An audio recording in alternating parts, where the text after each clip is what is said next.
So for the next few weeks, guys, I'm going to be rolling out some videos surrounding pulled putts. We're going to look at where it's happening, what's going on, and give you drills and tips to enhance and provide you with some good stuff to eliminate that pull. So if this applies to you and you want to know a little bit more, stay tuned and let's get stuck into this video.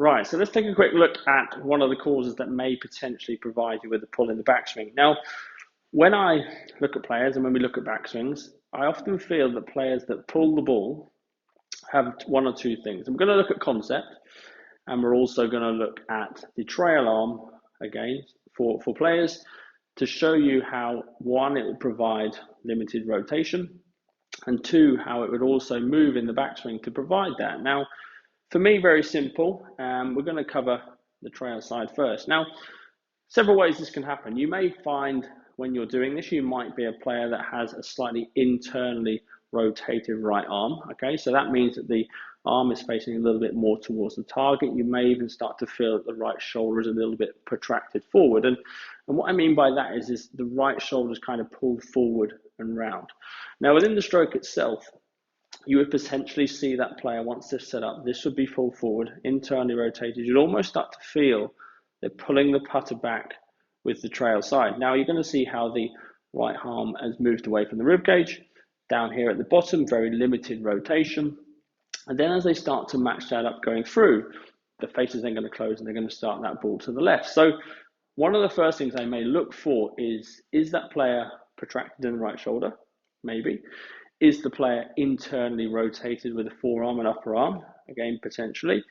Or is that player starting to move the right arm away from the body? And those little things there are things that would, again, limit the rotation, reduce, again, the rotation in the backswing.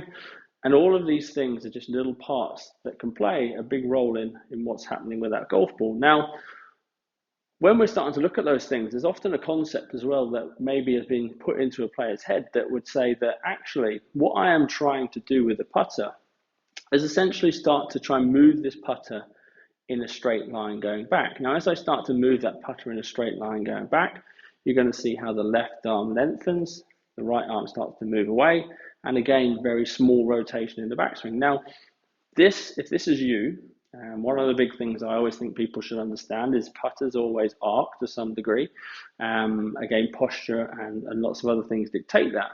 But one thing I need you to understand is that putters don't move in straight lines. The only thing that really moves straight is the shaft. So if you imagined if I was putting towards this little hole, if we had a laser at the end of the shaft, if we track that back in a straight line, the putter's going to arc, but there will be some moderate rotation and you will see the sweet spot has moved inside. So one of the things I think that we need to take a look at, and one of the things I'll be covering over the next few weeks, is one, how that trail shoulder needs to sit, okay?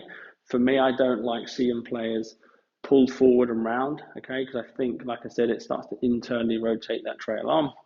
And those little things are going to be what's providing you with that pull pattern. So for me, there's lots of ways you can do this. Again, lots of posture drills. For me, you could even get to the point where you actually stand up nice and tall. You feel the shoulders sitting there more neutral. Bring the arm in and round, and you'll see or feel how that trail shoulder is sitting more neutral in its socket, rather than almost kind of reaching over the top to get that lower hand on the putter, and again, internally rotating that arm. So, like I said, if you're someone that suffers with a pull, these would be two areas that I would look for in the backswing. One, a protracted right shoulder, and two, an internally rotated right arm. So have a little look at yourself if you want a video. If you've got any questions, as always, fire them over. But these would be two areas in the backswing that I'd be looking for if someone has that pull pattern or low rotation stroke. So yeah, comment below, let me know what you think. Feel free to subscribe as well. And like I said, over the next few weeks, I'm going to be rolling out a few more videos. We're going to start to look at downswing, what can happen in the downswing, what's also happening in impact, and maybe also how our body alignments can be affected to reduce or enhance that pull pattern. So yeah, stay tuned and we'll speak to you soon.